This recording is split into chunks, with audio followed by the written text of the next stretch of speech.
Hello and good morning everyone. कैसे हो भाई सब? कैसे चल रहा है आप लोगों को पढ़ाई? उम्मीद करते हैं दोस्तों आप लोग बहुत अच्छे होंगे, स्वस्थ होंगे और अपना ध्यान रख रहे होंगे और बहुत अच्छे तरीके से अपना प्रिपरेशन भी चल रहा है। सो गाइस, आज की इस क्लास में हम लोग बात करेंगे हाइड्रोकार्बन का जो प्रिपरेशन होता है उसके ऊपर पूरा चर्चा रहेगा। सो बहुत ध्यान से वीडियो को देखना है और शुरू से लेकर अंत तक आपको बने रहना है वीडियो के साथ। और जो भी इंपॉर्टेंट इन्फॉर्मेशन लिखेंगे सभी जो है आपको यहाँ पर लिखना होगा, नोट डाउन करके रखना होगा। समझ में आया? तो चलो स्टार्ट करते हैं हम लोग प्रिपरेशन। आप लोग वीक कॉपी में हेडिंग लगा लो, एकदम पूरा फोकस के साथ, कंसंट्रेशन के साथ ये पूरा क्लास को आपको अटेंड करना है। ठीक है, तो चलो स्टार्ट करते हैं दोस्तों। हाइड्रोकार्बन प्रिपरेशन बहुत धीरे धीरे चलेंगे हम लोग, क्योंकि हर एक चीज समझना इंपॉर्टेंट होता है। हाइड्रोकार्बन तो बात करेंगे हम लोग प्रिपरेशन के ऊपर। तो दोस्तों बहुत सारा प्रिपरेशन मेथड है, तो वही सब मेथड के ऊपर हम लोग चर्चा करेंगे। तो देखो हाइड्रोकार्बन के ऊपर अगर हम लोग बात करें दोस्तों, तो वहां पर तीन टाइप का हाइड्रोकार्बन होता है। आप लोगों को पता होगा कि जो कार्बन एंड हाइड्रोजन लेके जो कंपाउंड्स बनते हैं उसको बोलते हैं हाइड्रोकार्बन। जहां पर दोस्तों तीन टाइप का हाइड्रोकार्बन हम लोग को बेसिकली पता होता है, मतलब बात करते हैं नॉर्मली। और भी अगर आप लोग उसको अच्छे तरीके से देखोगे तो एलिसाइक्लिक एंड साइक्लिक इस हिसाब से डिवाइड कर सकते हो, लेकिन उसमें हम नहीं चर्चा जा रहे, बस नॉर्मली बता रहे कि हाइड्रोकार्बन नॉर्मली हम लोग तीन टाइप में अभी पढ़ते हैं, एल्केन, एल्कीन और एल्काइन। बात समझ में आ रहा है? और एक होता है आपका एरोमेटिक, नॉन एरोमेटिक। ये सारे के सारे भी जो है एलिसाइक्लिक पार्ट्स, ये सब हाइड्रोकार्बन के अंडर में आएंगे। बट नॉर्मली अगर हम लोग बात करें तो एल्केन, एल्कीन, एल्काइन, बस पहले इजी तरीके से पढ़ते हैं, उसके बाद वो और भी चीजें हैं उसको हम लोग कंप्लीट करेंगे। ठीक है, तो एल्केन जो होता है दोस्तों, वहां पर आप लोगों को देखे होंगे कि CnH2n+2 का जनरल फार्मूला होता है, जहां पर C कार्बन जो होता है सिंगल बॉन्ड के साथ कनेक्टेड होता है। जब C सिंगल बॉन्ड C रहता है, C और H बॉन्ड रहता है, तो ये बहुत डिफिकल्ट होता है तोड़ना। तो ये जो होते हैं ये लोग बहुत ही लेस रिएक्टिव होते हैं, उतना सारा रिएक्शन हम लोग नहीं देखेंगे वहां पर। और इन लोग का अगर मेल्टिंग बॉइलिंग पॉइंट देखेंगे तो वो भी कम होता है। और अगर सॉल्युबिलिटी की बात करें तो वो भी बहुत ही लेस सॉल्युबल है, मतलब इनसॉल्युबल होता है वाटर में, पोलर सॉल्वेंट में, बट वो लोग ऑर्गेनिक सॉल्वेंट में सॉल्युबल होता है। और अगर बात करें पानी के बराबर ये लोग का डेंसिटी कितना होता है, तो कम होता है। इन लोग का अगर डेंसिटी की बात करें तो लगभग 0.8 ग्राम पर सीसी इस हिसाब से आता है। अब देखो अगर बात करें हम लोग इन लोग एल्केन की अगर चर्चा करेंगे तो एल्केन दोस्तों जो रिएक्शंस दिखाते हैं वहां पर सब्स्टिट्यूशन रिएक्शंस आपको मिल जाएंगे देखने के लिए, लेकिन एडिशंस वगैरह नहीं होंगे, क्योंकि ये ऑलरेडी सैचुरेटेड के अंडर में आ रहा है, सैचुरेटेड है ये लोग, राइट। और इन लोग अगर हम लोग और भी चीजें देखेंगे तो अगर हम लोग ऑक्सीडेशन करेंगे तो ये carbon dioxide and water form करते हैं। और दोस्तों अगर एल्कीन की बात करें तो यहाँ पर कार्बन डबल बॉन्ड होता है, C डबल बॉन्ड C होता है, और जहां पर बॉन्ड एंगल 120 होता है। और यहाँ पर अगर एल्केन की बात करें तो 109 डिग्री 28 मिनट्स होता है, जहां पर कार्बन का हाइब्रिडेशन sp3 होता है एल्केन के केस में। और एल्कीन के केस में अगर हम लोग बात करें तो ये आपका sp2 हाइब्रिडाइज्ड होता है और 120 डिग्री होता है उसका बॉन्ड एंगल। और यहाँ पर बहुत सारे जो होता है आपका बहुत सारे रिएक्शंस ये लोग शो करते हैं, क्योंकि पाई बॉन्ड प्रेजेंट होता है यहाँ पर। और यहाँ पर टेस्ट भी आप लोग कर सकते हो कि हाँ भाई यहाँ पर अनसैचुरेशन है, तो यहाँ पर दो टाइप का टेस्ट आप लोग कर सकते हो, ब्रोमीन एडिशंस कर सकते हो और बेयर रिएजेंट यानी कि अल्कालाइन केमेर4 ऐड कर सकते हो। तो यहाँ से आपको पता चलेगा हाँ यहाँ पर क्या है, अनसैचुरेशन प्रेजेंट है। तो और एल्काइन की बात करेंगे तो यहाँ पर भी दोस्तों डबल बॉन्ड होता है, यानी कि ट्रिपल बॉन्ड होता है, 2 पाई बॉन्ड और 1 सिग्मा बॉन्ड, तो ये भी रिएक्टिव होता है। और जिंक, कॉपर, इथानॉल, ये सारे के सारे यहाँ पर जो है रिड्यूस कर देंगे इसको। ठीक है, इस RX को ध्यान से सुनो, ये जो X होता है ना, यहाँ पर X को अगर हाइड्रोजन से रिप्लेस कर देंगे हम लोग तो बहुत आसानी से क्या मिल जाएगा, RH मिल जाएगा। अब आपको एक एग्जांपल दिखाते हैं। देखो जैसे कि मान के चलो आपके पास जो है CH3Cl है, अब इसको आप लोग ट्राई करो कि CH3Cl से CH4 कैसे बनाए। तो ऑब्वियसली बात है सर, CH3Cl के साथ अगर हम लोग जिंक HCl या तो जिंक एसिटिक एसिड डालेंगे तो ये CH3H में बदल जाएंगे, या तो आप बोल सकते हो ये आपका मीथेन है। अब देखो जिसको नहीं समझ में आया उसके लिए और भी एक एग्जांपल बताते हैं। तो ये होगा आपका CH3CH2Cl है, मान के चलो आपके पास है। अब इसको अगर हम लोग जिंक कॉपर इथानॉल देंगे, जिंक कॉपर इथानॉल अगर इसमें डाला जाएगा दोस्तों, तो ये चीज क्या हो जाएगा ना, ये हो जाएगा आपका CH3CH3। तो सिंपल सी बात है कि ये जो हाइड्रोजन है ना, इस Cl को हटा रहा है, Cl को रिप्लेस करके हाइड्रोजन यहाँ पर आ रहा है, और ये मॉलिक्यूल जो है अल्काइल हैलाइड से एल्केन बन रहा है। तो ये बहुत ही सिंपल तरीका है। अब देखो यहाँ पर आप लोग ना रिड्यूसिंग एजेंट भी डाल सकते हो कि सर यहाँ पर अगर हम लोग लिथियम एल्यूमिनियम हाइड्राइड डालेंगे तो क्या हो जाएगा। यस, तो लिथियम एल्यूमिनियम हाइड्राइड दोस्तों एक रिड्यूसिंग एजेंट, एक स्ट्रॉन्ग रिड्यूसिंग एजेंट है, ये एक स्ट्रॉन्ग रिड्यूसिंग एजेंट है। तो इसको यूज करके, रिड्यूसिंग एजेंट है तो इसको यूज करके आप लोग क्या कर सकते हो, यहां से इस चीज को बना सकते हो। बात समझ में आया सबको? तो और सोडियम बोरोहाइड्रेट भी आप लोग क्या कर सकते हो, यहाँ पर यूज कर सकते हो इस चीज को बनाने के लिए, NaBH4। तो ये सारे के सारे चीज इंपॉर्टेंट है, आप लोग एक बार इसको नोट डाउन करके लिख लो। तो हम लोग को दो इंफॉर्मेशन यहाँ पर से मिल गया कैसे कैसे हम लोग इस चीज को कर सकते हैं। बात समझ में आया? अब देखो हम लोग एक इंपॉर्टेंट और भी रिएक्शंस में चलेंगे जहां पर दोस्तों सिस्टम को चेंज करेंगे, थोड़ा हम लोग एल्डिहाइड यानी कि कार्बोनिल सिस्टम में चलेंगे और वहां पर देखेंगे कैसे जो है आप उसको उससे एल्काइल हैलाइड से बना लिए एल्डिहाइड कीटोन से कैसे हम लोग एल्केन बना सकते हैं। ठीक है, तो इस चीज का नाम है, देखो पहले तो हम लोग बेसिक क्लियर करते हैं कि alkane from carbonyl compound, from carbonyl compound, carbonyl compound से हम लोग इस चीज को कैसे बनाएंगे। देखो अब कार्बोनिल कंपाउंड्स वो सारे कंपाउंड्स होते हैं जहां पर कार्बोनिल ग्रुप जो होता है प्रेजेंट होता है। कार्बोनिल ग्रुप क्या होता है सर? देखो ये होता है आपका carbonyl group C double bond O अगर है आपके पास तो ये कार्बोनिल ग्रुप है। बात समझ में आ रही है सबको? तो ये दो यहाँ पर रह सकता है, आप देख सकते हो एल्डिहाइड से, तो फ्रॉम एल्डिहाइड हम लोग इसमें चेंज कर सकते हैं फ्रॉम एल्डिहाइड, एल्डिहाइड और हम लोग क्या कर सकते हैं कीटोन से। ठीक है, तो एल्डिहाइड से बनाएंगे और क्या बनाएंगे? कीटोन से बनाएंगे। अब दोस्तों जो चीज यूज करेंगे तो वो इसका नाम है दोस्तों क्लीमेंसन रिडक्शन, वो चीज करेंगे यहाँ पर क्लीमेंसन रिडक्शन करेंगे, क्लीमेंसन रिडक्शन। तो क्लीमेंसन रिडक्शन होता क्या है? देखो यहाँ पर रिएजेंट जो होता है वो आपको ध्यान रखना होगा, ये रिएजेंट होता है आपका जिंक एमलगम और साथ में कंसेंट्रेटेड HCl। ये चीज ध्यान रखना है कि क्लीमेंसन जो रिएजेंट होता है वो होता है आपका जिंक एमलगम और कंसेंट्रेटेड HCl, और इसको अगर हम लोग कार्बोनिल सिस्टम में डालेंगे तो ये कार्बोनिल सिस्टम को क्या किसमें बदल देंगे ना, इस टाइप का सिस्टम में बदल देंगे, वहां पर O हट जाएंगे और वहां पे दो हाइड्रोजन आ जाएगा। ठीक है, तो जैसे एग्जांपल बताते हैं आप लोगों को, जैसे आपके पास एक एल्डिहाइड ग्रुप है मान के चलो RC डबल बॉन्ड OH, अब इसमें ये रिएजेंट डाला जा रहा है जिंक एमलगम और कंसेंट्रेटेड HCl, तो ये C डबल बॉन्ड O जो ग्रुप है ना ये आपका चेंज होके क्या हो जाएगा CH2 हो जाएगा और यहाँ पर H। तो बात कर सकते हैं यहाँ पर अगर एसिटाल्डिहाइड आपके पास है और एसिटाल्डिहाइड से आपको इथेन बनाना है, आप लोग ये ट्राई कर सकते हो कि एसिटाल्डिहाइड है या तो आपके पास है CH3CHO और इसको आपको किस में ले जाना है ना CH3 में इसको बदलना है। तो देखो आराम से आप लोग कर सकते हो, इसको जिंक एमलगम और HCl दे दो, क्लीमेंसन रिडक्शंस कर दो, तो ये चीज यहाँ पर हो जाएगा। अब देखो कीटोन क्या होता है ना, आपको पता होगा कि कीटोन सर ये प्रोपानोन जो होता है ना CH3C double bond O CH3, यहाँ पर देखो ये कीटोन सिस्टम है, तो ये प्रोपानोन को अगर प्रोपेन में बदलना है, प्रोपानोन को अगर किस में ले जाना है प्रोपेन में CH3CH2CH3, तो आप यहाँ पर क्या कर सकते हो जिंक एमलगम और HCl डाल सकते हो, कंसंट्रेटेड HCl। ओके, तो यहाँ पर देखो क्या हो रहा है, बस C double bond O C system जो है, C डबल बॉन्ड O जो सिस्टम है वो आपका CH2 में बदल रहा है, बस यही वाला चीज समझना है आपको और सारा काम फिर आसान हो जाएगा आप लोगों के लिए। बात समझ में आया ना सबको? तो कार्बोनिल कंपाउंड से भी बना सकते हैं, एल्काइल हैलाइड से भी बना सकते हैं और एल्कीन से भी बना सकते हैं हम लोग अनसैचुरेटेड सिस्टम। तो तीन टाइप देख लिए और भी बहुत सारा प्रोसेस है, तो हम लोग आगे बढ़ते हैं। अब देखो दोस्तों एक ऐसा कंपाउंड एक ऐसा रिएजेंट आप लोगों को बताएंगे अभी जहां पर जिसको यूज करके आप लोग बहुत सारा कंपाउंड से जो है एल्केन बना सकते हो। ठीक है, तो अगर हम लोग बात करें सर उस रिएजेंट का नाम क्या है ना, उस रिएजेंट का नाम है आपका रेड फास्फोरस एंड साथ में दोस्तों हाइड्रोजन आयोडाइड। ठीक है, तो रेड फास्फोरस और हाइड्रोजन आयोडाइड और साथ में दोस्तों 150 डिग्री सेंटीग्रेड और क्लोज्ड वेसल। ठीक है, तो ये यहां पर close vessel, red phosphorus, hydrogen iodide और क्या लिखना होगा आपको, red phosphorus hydrogen iodide 150 degree centigrade और क्लोज्ड वेसल में ये रिएक्शंस होगा।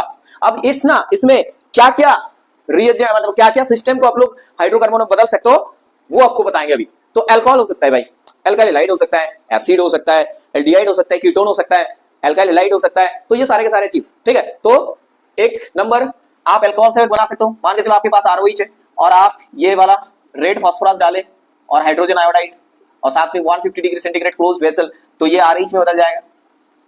बात समझ में आ रहा है ना? अब ROH आप CH3OH ले लो तो CH4 बन जाएगा ये। तो बाकी सारे रिएजेंट अगर आपके दिमाग से हट गया है एग्जाम में और आपसे पूछा जा रहा है CH3OH से ये बनाओ, अल्कोहल से आपको हाइड्रोकार्बन बनाना है, तो ये तरीका अपना सकते हो आप लोग, कोई दिक्कत नहीं होगा। अब देखो एसिड से अगर बात करेंगे तो RC डबल बॉन्ड OH है आपके पास, इसको अगर RCH3 बनाना है तो ऑब्वियसली आप लोग ये फार्मूला अप्लाई कर सकते हो यहाँ पर। ठीक है, ये सारे के सारे दे दो तो हो जाएगा। अब मान के चलो आपके पास एल्डिहाइड है RCHO, तो भी ये तरीका अप्लाई कर सकते हो, रेड फास्फोरस और हाइड्रोजन आयोडाइड 150 डिग्री सेंटीग्रेड, तो ये यहाँ पर कंपाउंड जो है बदल के RCH3 बना देगा। ठीक है, अब अगर आपके पास है मान के चलो RI एल्काइल आयोडाइड और आप ये वाला फार्मूला अप्लाई कर रहे हो रेड फास्फोरस HI, तो यहाँ पर भी क्या हो जाएगा भाई, आर आई जो है आर एच में बदल जाएगा। अब आपसे एक सवाल हम पूछ रहे हैं, बताओ कि आर सी ओ आर से अगर रेड फास्फोरस और आयोडीन डाला जाएगा 150 डिग्री सेंटीग्रेड तो किस चीज में बदलेंगे। देखो तो ये जो सी डबल बॉन्ड हुआ यहाँ दिख रहा है वो CH2 हो जाएगा, यहाँ पर वो CH2 हो जाएगा और आपका ये प्रोडक्ट मिलेगा। तो आप ना यहाँ पर क्लेवेंसन रिडक्शन भी यूज कर सकते हो और ये वाला रिएजेंट भी यूज कर सकते हो, कोई दिक्कत नहीं होगा। ठीक है, अब हम लोग आगे बढ़ेंगे और आगे बढ़ते हुए और भी चीजें हम लोग बात करेंगे। अब देखो दोस्तों एक ना बहुत इंपॉर्टेंट रिएजेंट होता है, आपको ध्यान होगा, ये इसका नाम है ग्रिगनर रिएजेंट। तो ग्रिगनर रिएजेंट बहुत ही रिएक्टिव होता है और कहीं पर से भी इसको अगर H+ मिल जाएगा तो ये हाइड्रोकार्बन में बदल देगा खुद को। ठीक है, तो ग्रिगनर रिएजेंट को यूज करते हुए हम लोग क्या कर सकते हैं, यहाँ पर हाइड्रोकार्बन बना सकते हैं, एल्केन बना सकते हैं। ठीक है, तो देखो ग्रिगनर रिएजेंट कैसे बनता है पहले बता देते हैं आप लोगों को, बाय यूजिंग ग्रिगनर रिएजेंट। ग्रिगनर रिएजेंट ठीक है, ग्रिगनर रिएजेंट तो ये ना आपको ये ऐसे बना सकते हो, आपके पास अल्काइल हैलाइड है, मान के चलो मैग्नीशियम है, आप इसमें ड्राई ईथर डाल रहे हो, ड्राई ईथर, तो ये आपस में जोड़ के आपको ये वाला कंपाउंड देंगे RMgX। तो देखो यहाँ पर ना एक चीज हो रहा है, कार्बन के साथ मेटल का डायरेक्ट बॉन्डिंग है और ऐसे में अगर मेटल के साथ डायरेक्ट बॉन्डिंग होता है ना तो उसको ऑर्गेनोमेटेलिक कंपाउंड बोला जाता है। तो आपसे अगर पूछा जाए इन फ्यूचर ऑर्गेनोमेटेलिक कंपाउंड का एक एग्जांपल दे दो तो आप लोग ये चीज बता सकते हो, ऑर्गेनोमेटेलिक। ठीक है, ये ऑर्गेनोमेटेलिक कंपाउंड है जहां पर कार्बन के साथ भाई डायरेक्ट जो होता है मेटल का बॉन्डिंग होता है। क्लियर हो गया। अब देखो रिएजेंट जो है RMgX ये ना बहुत रिएक्टिव है, तो आप इसको अगर पानी में यूज करोगे, पानी डालोगे इसके साथ, तो ऑब्वियसली बात है ये RH बना देगा। ठीक है, तो जैसे कि बात कर सकते हो CH3MgX है आपके पास और यहाँ पर आप H2O डाल रहे हो तो ऑब्वियसली CH4 यहाँ पर से मिलेगा। बात समझ में आ रहा है सबको। अब देखो H2O, अगर ना आप H2O छोड़ के अगर आप एसिड डालोगे HCl एसिडिक एसिड, अगर आप अल्कोहल डालोगे तो भी ये काम हो जाएगा। तो ये इतना ही रिएक्टिव है दोस्तों, इतना ही रिएक्टिव है कि आप कोई भी H+ सोर्स यहाँ पर दे सकते हो, डाइल्यूट एसिड भी डाल सकते हो तो भी काम बन जाएगा। ठीक है, डाइल्यूट एसिड भी डाल सकते हो यहाँ पर कोई भी, या तो आप वाटर डालो और डाइल्यूट एसिड डालो तो ये हो जाएगा। ठीक है, अब देखो ग्रिगनर रिएजेंट बता दिया आप लोगों को। अभी हम लोग बात करेंगे डी कार्बोक्सिलेशन वाला फार्मूला, वहां पर से भी कैसे लोग एल्केन को बना सकते हैं। ठीक है, तो फ्रॉम डी कार्बोक्सिलेशन, तो देखो डी कार्बोक्सिलेशन का मतलब होता है सर कि कार्बन डाइऑक्साइड को हटाना। अब आपके पास एक सॉल्ट है लाइक C3COON है। ठीक है, तो पहले RCOONA से बात करते हैं, RCOO -Na प्लस है आपके पास। अब देखो यहाँ पर ना सोडा लाइन डालेंगे, सोडा लाइन का फार्मूला याद रखना आप लोगों को, NaOH सोडियम हाइड्रोक्साइड और साथ में दोस्तों कैल्शियम ऑक्साइड, तो CaO प्लस यहाँ पर देना होगा आपको सोडियम हाइड्रोक्साइड। तो ये हीट करोगे तो ये यहाँ से ना CO2 जो है हट जाएगा और आपको जो मिलेगा यहाँ पर RH। ठीक है, चलो अब ये आप लोग खुद से ट्राई कर सकते हो। CH3COONA है आपके पास और ये क्या हो रहा है ना, कैल्शियम ऑक्साइड और सोडियम हाइड्रोक्साइड जो है ये यहाँ पर रिएक्शंस करेंगे और डेफिनेटली यहाँ पर क्या चीज बनेंगे। देखो यहाँ ना एक चीज नोटिस करना है आप लोगों को कि सर यहाँ CO2 हट रहा है तो आप इनिशियल कंपाउंड में जितने कार्बन है और फाइनल प्रोडक्ट में अगर जा रहे हैं तो वहां पर एक कार्बन जो है लॉस हो रहा है। तो जैसे कि CO2 से जब CO2 हट रहा है तो कार्बन लेके जा रहा है, तो इनिशियल रिएजेंट से अगर आपको कार्बन रिड्यूस करना है इसको, तो ये वाला तरीका अपना सकते हो। ठीक है, बात क्लियर हो गया, सबको समझ में आया भाई कि ग्रिगनर रिएजेंट से कैसे बनाएंगे और डी कार्बोक्सिलेशन रिएक्शन से कैसे बनाएंगे। अब देखो हम लोग अल्काइल हैलाइड से और भी एक तरीका है ऊर्ज रिएक्शन, उसको आप लोगों को समझाते हैं। ठीक है, तो हेडिंग करो ऊर्ज रिएक्शन। देखो ये फटाफट हम लोग क्या करेंगे ना, पूरा कंप्लीट जो है दोस्तों आपको एट ए ग्लैंस मिल जाएगा कि हाँ इस हिसाब से जो है हम लोग एल्केन बना सकते हैं। ठीक है, तो ऊर्ज रिएक्शंस देखो, ऊर्ज रिएक्शंस एक ऐसा रिएक्शन है जहां पर हम लोग सिमेट्रिक एल्केन बनाते हैं एंड आपके पास है मान के चलो CH3I और यहाँ पर 2 मॉलिक्यूल आपको CH3I लेना होगा। ये चीज ध्यान देना होगा आपको, थोड़ा सा ड्राई ईथर के प्रेजेंस में लेना होगा क्योंकि ये रेडिकल मैकेनिज्म फॉलो करेंगे यहाँ पर। और दोस्तों यहाँ जो है ये चीज निकल जाएगा और ये दोनों मिथाइल रेडिकल आपस में जोड़ के आपको ये चीज देंगे।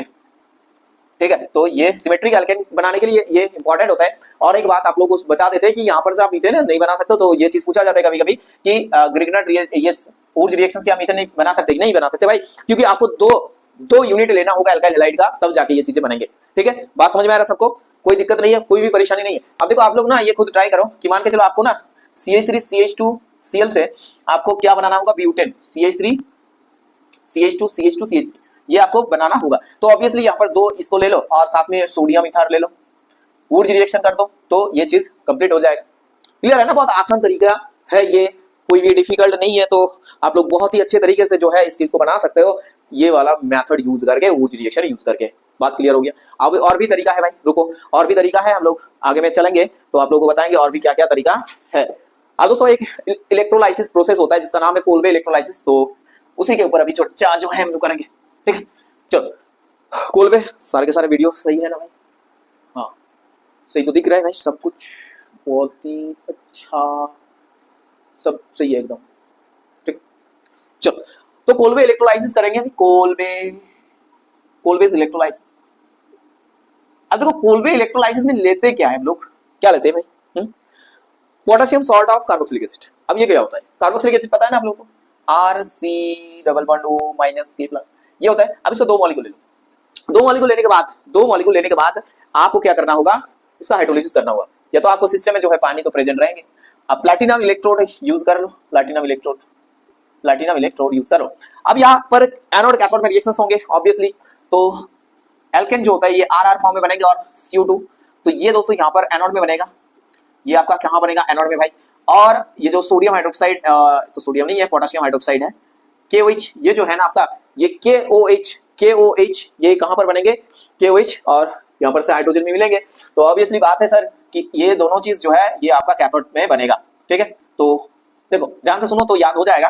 कोल्बे इलेक्ट्रोलाइसिस क्या बोलते हैं ना, अगर हम लोग potassium salt of carboxylic acid लेंगे और उसको हाइड्रोलिसिस करेंगे PD इलेक्ट्रोड के प्रेजेंस से, तो ये चीज क्या हो जाएंगे भाई, यहाँ पर एनोड में ऑक्सीडेशन हो जाएगा, यहाँ पर ऑक्सीडेशन होते हैं, ऑक्सीडेशन रिएक्शंस, तो ऑब्वियसली यहाँ पर इलेक्ट्रॉन लॉस करेंगे, ये कार्बोक्सिलेट आयन आएंगे और ये रेडिकल बनाएंगे और वो आपस में जोड़ के ये चीज बनाएंगे एल्केन, राइट। और ये कैथोड में H प्लस जाएंगे तो हाइड्रोजन गैस वहां से निकलेंगे, तो एनोड में आपको एल्केन और कार्बन डाइऑक्साइड मिलेंगे और कैथोड में पोटेशियम हाइड्रोक्साइड और हाइड्रोजन गैस मिलेंगे। बात समझ में आ रहा है सबको? तो ये आपका एक कोल्बे इलेक्ट्रोलाइसिस से हम लोग क्या कर सकते हैं, इस चीज को बना सकते हैं। अब देखो आप ये भी कर सकते हो, कुछ मेटल कार्बाइड है, कुछ दो कार्बाइड यहाँ पर लिखेंगे, कार्बाइड होता है ना कार्बन के साथ मेटल का बॉन्ड, तो कार्बाइड से भी कर सकते हो। कार्बाइड का ना पानी में डालोगे ना कार्बाइड, तो आपको ये चीज यहाँ पर से हाइड्रोकार्बन बनाते हैं ये लोग, ठीक है। तो एल्केन बनाएगा, अगर दो कार्बाइड यहाँ पर हम लोग लेंगे, यूज करेंगे, एक होता है आपका बेरिलियम कार्बाइड, ठीक है, एक होता है बेरिलियम कार्बाइड और एक होता है एल्यूमिनियम कार्बाइड Al4C3, हाँ। तो ये दोनों कार्बाइड जो है ये आप यूज कर सकते हो। तो यहाँ से इसका रिएक्शंस लिख देते हैं, बेरिलियम कार्बाइड को पानी में डालोगे तो आप वहां से मीथेन मिलेगा आपको, राइट, बात समझ में आ रहा है। और एल्यूमिनियम कार्बाइड जो होता है दोस्तों, ये भी जो है पानी के साथ रिएक्शंस करेंगे और आपको क्या देंगे, मीथेन देंगे। तो डिपेंड करते हैं कौन सा कार्बाइड आप यूज कर रहे हो, तो दोनों ये दो कार्बाइड आपको लेना होगा तब जाकर आपको मीथेन मिलेंगे, ये इंपॉर्टेंट है, ठीक है, ये इंपॉर्टेंट है, तो इस चीज को ध्यान रखना थोड़ा। अब देखो बोरेन को भी यूज कर सकते हैं हम लोग, ठीक है, बोरेन आप लोगों को पता होगा B2H6, तो डाइबोरेन यूज करेंगे और डाइबोरेन को यूज करते हुए हम लोग क्या करेंगे, एल्केन बनाएंगे, ठीक है। तो फ्रॉम बोरेन, तो देखो ये कुछ रिएक्शंस जो होता है एनसीईआरटी में नहीं, जैसे कि ये बोरेन वाला रिएक्शंस नहीं है एनसीईआरटी में, बट पढ़ा दे रहे क्योंकि आपको जेई का प्रिपरेशन भी लेना है, नीट का भी प्रिपरेशन लेना है, तो इंपॉर्टेंट हो जाएगा। तो देखो एल्कीन है आपके पास, मान के चलो 3 एल्कीन लेना होगा आपको, CH डबल बॉन्ड CH2, आप यहाँ पर B2H6 यूज कर लो, डाइबोरेन। अब ये रिएक्शंस करेंगे तो ट्रायल्किल बोरेन बनेगा यहाँ पर, ठीक है, ये 2 3 ट्रायल्किल बोरेन बनेगा। बात समझ में आ रहा है भाई सबको? और दोस्तों ट्रायल्किल बोरेन बनाने के बाद इसको क्या करना है भाई, इसको करना है रेडियोस, इसको क्या करना है ना, इसको करना है एसिडिक एसिड डालो, तो ये एसिडिक H प्लस डाल दो, ठीक है, एसिडिक एसिड।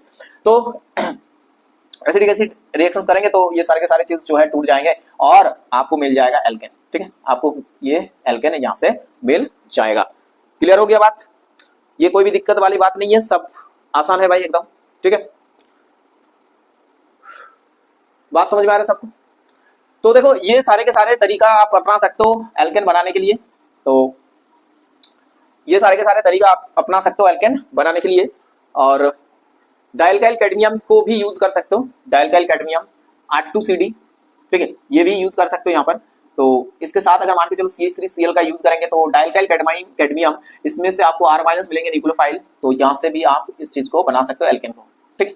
तो सारी चीज ये दिमाग में रखना होगा, कौन रिएक्शंस कब यूज हो जाए, कौन रिएक्शंस का रिक्वायरमेंट कब आ जाए, ये इंपॉर्टेंट होता है। तो आपको सारे चीज जो है दिमाग में अच्छे से रिटर्न रखना होगा, एज रिक्वायरमेंट आप उसको यूज करो, ठीक है। जैसे आप ग्रिग्नेट रिएजेंट कब यूज करोगे वो भी इंपॉर्टेंट होता है, आप वुड रिएक्शंस कब यूज करेंगे वो भी इंपॉर्टेंट होता है, आप डाइल्काइल कैडमियम कब यूज करेंगे वो भी इंपॉर्टेंट होता है, आप कार्बाइड से यूज करोगे कब तो वो भी इंपॉर्टेंट होता है, अब आप रेड फास्फोरस हाइड्रोजन आयोडाइड कब यूज करना है तो वो भी दिमाग में रखना होगा, राइट। तो ये सारे के सारे इंपॉर्टेंट होता है। कोलबे इलेक्ट्रोलाइसिस कब यूज करेंगे, उसके बाद डीकार्बोक्सिलेशन कब यूज करेंगे। तो जितने सारे प्रिपरेशन है आप लोगों को एक सिंगल वीडियो में मिल गया, तो आप लोग बहुत अच्छे तरीके से पूरा एक साइंटिफिक अप्रोच के साथ सारी चीज समझ सकते हो और याद भी कर सकते हो। अब देखो दोस्तों, नेक्स्ट लेक्चर में हम लोग क्या करेंगे, जितना भी फिजिकल प्रॉपर्टी है एल्केन का वो उसके ऊपर बात करेंगे, उसके बाद केमिकल प्रॉपर्टी सारे के सारे रिएक्शंस, तो ये छोटे छोटे पार्ट में आपको मिल जाएंगे, ठीक है। तो कोई दिक्कत नहीं है, आप लोगों को ये सारे ऑर्गेनिक चैप्टर अभी ऑर्गेनिक स्टार्ट किए, उसके बाद फिजिकल जो है इनऑर्गेनिक के सारे चीज भी करेंगे हम लोग। तो आपको क्या करना है, इस चैनल के साथ अगर कनेक्टेड होना है तो definitely you can subscribe this channel and you can share this channel with your friends and बताओ उन लोगों को कि यहाँ सारे के सारी चीज ऐसे हो रहा है सर, इतना अच्छे तरीके से सारी चीज को डिस्क्राइब करके एकदम पढ़ा रहा है, ठीक है। तो बहुत ही इंफॉर्मेटिव ये वीडियोस रहेंगे और समझने के लिए भी बहुत अच्छा है ये, क्योंकि यहाँ पर कोई भी चीज जो है हड़बड़ी में नहीं किया जा रहा है और जितने भी इंपॉर्टेंट चीजें हैं एकदम लॉजिकल वे में हो रहा है, तो दिक्कत नहीं होंगे आप लोगों को, एकदम विश्वास रखो और पढ़ाई करते रहो। चलो मिलते हैं नेक्स्ट क्लास में और एक नया एनर्जी के साथ। चलो भाई, सबको take care, good bye and take care. So बहुत अच्छे तरीके से आप लोग अपना प्रिपरेशंस को जारी रखो एंड मिलते हैं नेक्स्ट वीडियो में। Okay, bye and take care. और ओजोनोलाइसिस रिएक्शंस ये लोग दिखाते हैं, you know addition of ozone alkene के केस में हम लोग देखे होंगे, तो वहां पर होगा। तो ये जस्ट नॉर्मल एक इंट्रोडक्शंस बता दी आप लोगों की, ये एक वीडियो में हम लोग बात करेंगे कि क्या सब मतलब एल्केन, एल्कीन और एल्काइन का जनरल जो कैरेक्टरिस्टिक होता है, फिजिकल प्रॉपर्टीज जो भी होता है, केमिकल, तो वो हम लोग धीरे धीरे बात करेंगे। बट आज की इस लेक्चर में हम लोग पूरी फोकस रहेगा कि कैसे एल्केन को हम लोग बनाएंगे, वो इंपॉर्टेंट बात है इस क्लास का डिस्कशन में, ठीक है। तो पहला बात हम लोग ये करेंगे कि एल्केन का प्रिपरेशन देखो, तो एक नंबर होगा आपका एल्कीन से या तो अनसैचुरेटेड सिस्टम से, from unsaturated system, unsaturated system, unsaturated hydrocarbon, right, unsaturated hydrocarbon. अब बताओ आप लोग कि अनसैचुरेटेड सर क्या होता है, तो जहां पर भाई डबल बॉन्ड और ट्रिपल बॉन्ड प्रेजेंट होता है उसको हम लोग क्या बोलते हैं, अनसैचुरेटेड। डबल बॉन्ड रहेगा या तो ट्रिपल बॉन्ड रहेगा, इसको क्या बोलेंगे, अनसैचुरेटेड हाइड्रोकार्बन। तो जैसे कि एक एग्जांपल लेते हैं, मान के चलो आपके पास है RCH डबल बॉन्ड CH2, ये एक अनसैचुरेटेड एल्कीन सिस्टम है। अब यहां पर दोस्तों अगर हम लोग हाइड्रोजनेशन करेंगे या तो हाइड्रोजन ऐड करेंगे, अब हाइड्रोजन ऐड कैसे करेंगे ना, एक कैटलिस्ट वहां पर देना पड़ता है, प्लैटिनम निकल इस टाइप का कैटलिस्ट जो है, इसके प्रेजेंस में क्या किया जाता है भाई, हाइड्रोजन ऐड किया जाता है। तो ये एक मॉलिक्यूल हाइड्रोजन यहाँ पर ऐड होंगे और पूरा सिस्टम को सैचुरेटेड बनाएंगे, तो आपको यहाँ से एल्केन मिल जाएगा। बात समझ में आया सबको, ये बहुत एक इजी तरीका है एल्कीन से एल्केन बनाने का। जैसे आपको अगर एग्जाम में पूछा जाए कि प्रोपीन से प्रोपेन बनाओ, ठीक है, ये आप लोगों के लिए बता रहे हैं कि आप लोग ट्राई करो कि प्रोपीन है आपके पास, तो प्रोपीन से आपको प्रोपेन बनाना है। प्रोपीन से क्या बनाना है, प्रोपेन। तो आप पहले प्रोपीन का स्ट्रक्चर ड्रॉ करोगे, आता है ना सबको प्रोपीन का स्ट्रक्चर ड्रॉ करना, तो CH3 होता है आपका, उसके बाद CH डबल बॉन्ड CH2। अब देखो यहाँ पर ये एल्कीन सिस्टम है, तो यहाँ पर अगर एक मॉलिक्यूल हाइड्रोजन ऐड करेंगे और साथ में एक कैटलिस्ट देंगे निकल, तो ये बन के तैयार हो जाएगा क्या ना, आपका प्रोपेन। ये बात समझ में आया सबको भाई, ये क्लियर हो गया। अब देखो अगर ट्रिपल बॉन्ड रहा, आपका मॉलिक्यूल में, तो भी ये चीज हो जाएगा। जैसे अगर हम लोग बात करें कि sir C triple bond CH, ये अगर मॉलिक्यूल है, अब इससे अगर हमको ये चीज में ले जाना है CH2 सिंगल बॉन्ड CH3, अब बताओ आपको क्या करना होगा, सिंपल हाइड्रोजन ऐड कर दो, बट यहाँ पर हाइड्रोजन का जो मॉलिक्यूल होगा ज्यादा नंबर में देना होगा, यहाँ पर दो डबल यानी कि आपको दो बॉन्ड है उसको सैचुरेटेड करना है, टोटल 3 बॉन्ड है, एक सिग्मा है, 2 पाई है, तो यहाँ पर 2 मॉलिक्यूल हाइड्रोजन आपको यहाँ पर क्या करना होगा, ऐड करना होगा इन प्रेजेंस ऑफ कैटलिस्ट, निकल प्लैटिनम दे दो, तो ये काम हो जाएगा। बात समझ में आ रहा है।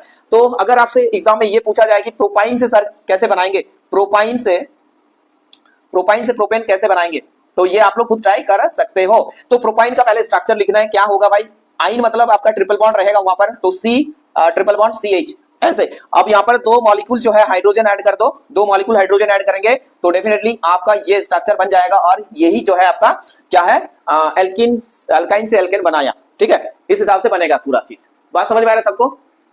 अब देखो अब लोग आगे बढ़ेंगे और भी प्रिपरेशंस का मेथड है। नेक्स्ट हम लोग ये कर सकते हैं कि एल्काइल हैलाइड से बनाएगा, ठीक है, एल्काइल हैलाइड से हम लोग क्या करेंगे, इस चीज को बनाएंगे। तो रिडक्शन करेंगे एल्काइल हैलाइड का, रिडक्शन ऑफ एल्काइल हैलाइड। अब देखो सर एल्काइल हैलाइड क्या होता है पहले बताओ। देखो दोस्तों एल्केन होता है ना, वो सब्स्टिट्यूशन रिएक्शंस करने के बाद जो कंपाउंड बनाते हैं उसको बोला जाता है एल्काइल हैलाइड। तो ये इस टाइप का दिखता है RX। अब देखो RX में अगर हम लोग रिएजेंट डालेंगे, आप क्या रिएजेंट डालेंगे वो इंपॉर्टेंट होता है। तो आप लोग बात कर सकते हैं जिंक HCl दे सकते हैं, या तो आप जिंक एसिटिक एसिड दे दो, या तो आप